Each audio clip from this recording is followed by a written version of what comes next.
and welcome to Mjolnir of the Movies Intermission. Now, Neil is not with me as he's on holiday, but you still have me, David Yorkshire, editor of Mjolnir magazine. And I'm going to sort of make a few of these intermissions every so often, especially when we can't make a podcast together. And perhaps Neil will make some too. And in this little intermission, I'm going to talk about why The Last Jedi, which we looked at in the last podcast, why The Last Jedi did not do very well at all in China. Because it didn't do very well in China. In fact, within the first 2 weeks, many cinemas gave it the shove and threw it out of the cinemas altogether. So why was that exactly? Because there was an East Asian character, Rose as she's called, played by Kelly Marie Tran, who, while not Chinese herself, she's East Asian. She's actually from Vietnam, or her parents are from Vietnam, and were refugees actually, which is probably why she got the part for that symbolic meta-narrative. But anyway, she is of East Asian extraction, and that was probably done to appeal to the Chinese market. And in fact, if you look at the characters that they're getting now, increasingly in films, they want characters that appeal to the world. It's not just about getting SJW, an SJW narrative in there, and multiculturalism, although there is that to it, multiculturalism, multiracialism. But also, they want to sell the films, of course, to the entire world now. Films have become globalized just as everything else has. And, of course, you have the omission of the white male increasingly, and that is part of the SJW narrative.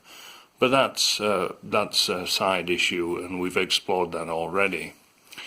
What I want to do is to explore why it didn't do well in China, given you had this East Asian character.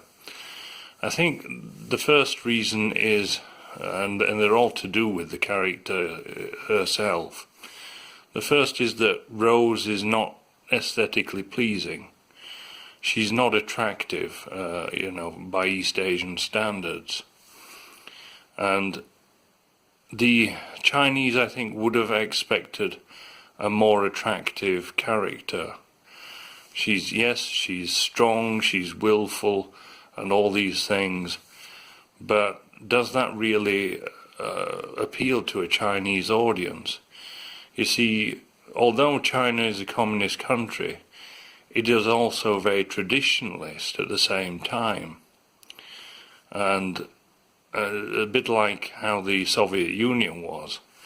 So that, although it was communist, it was also deeply traditionalist at the level of the proletariat, especially as time wore on, and the Orthodox Church came back and things like that. And that's pretty much what's happening in China. They've re-embraced their culture and erected statues to past gods and things like that now.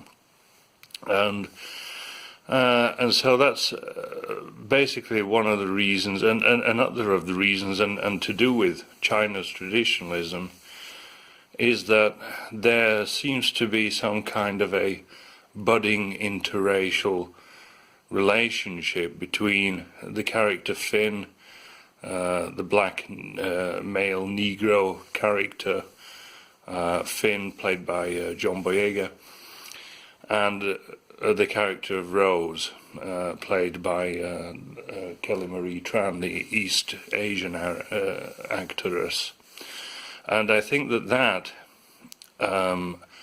the Chinese will have been offended by that. There was this tentative kissing scene And there was also the nursing scene as well, which was a reprise from The Empire Strikes Back, the end of The Empire Strikes Back, where you see Princess Leia nursing Luke, and you have, of course, the reversal of the genders, which was deliberate. And so you had Finn playing the nursemaid and Rose as the wounded hero, or heroine in this case. And so you had the reversal of the traditional gender roles. And so it all will have not pleased a conservative Chinese audience, I think. And particularly the racial or interracial aspect of that.